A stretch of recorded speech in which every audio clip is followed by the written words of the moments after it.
Criminals in the world have banking licenses of their own. They don't need to money launder. They own HSBC and that money launders for them. You know, the biggest money launderers in the world are the banks, obviously, because that's where the money is. The easiest way to money launder is if you have a banking license. So, of course, the biggest money launderers have banking licenses.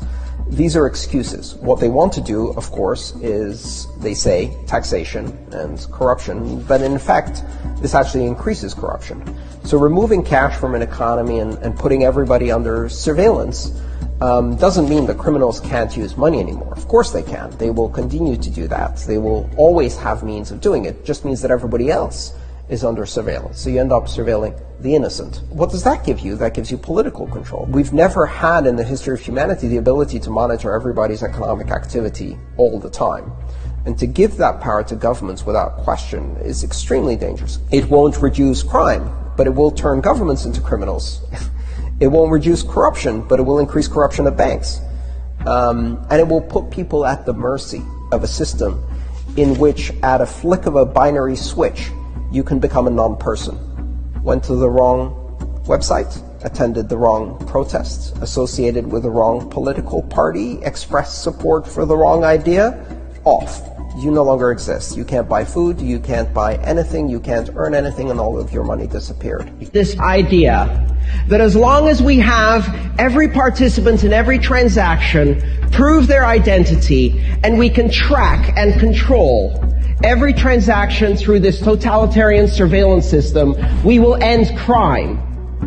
And in order to believe in that false idea of safety through totalitarian control, we condemn billions of people to poverty.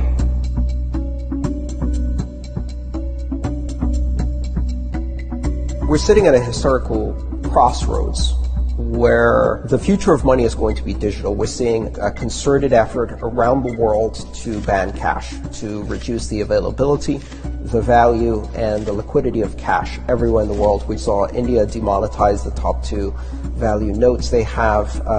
Spain is passing a law to make it illegal to make any transaction more than 1,000 euros in cash. Probably the 500 euro, 100 euro notes are going to disappear eventually. You're seeing this process of demonetization, of removing cash from the economy in order to funnel it all into banking systems that are under constant control and surveillance. This is a very dangerous future, right?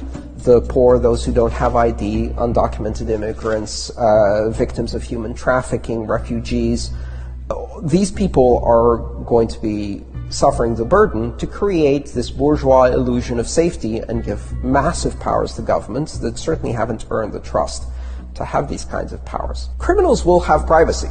The question is whether the rest of us will. And so that is the thing. Criminals will use these systems. Criminals will bypass the rules. Criminals will bribe and corrupt officials, and they will bypass the rules. They will deal in gold or Rolexes or cars. In fact, at some point in the height of the crack epidemic, they tried to ban cash in Baltimore in the United States, and criminals switched to using Tide detergent as cash. Fungible, transportable, brand unforgeable, and useful. Just crates of Tide moving around from right. houses. There will always be criminal activity. That's part of society. Changing the way money works only ends up punishing the innocent.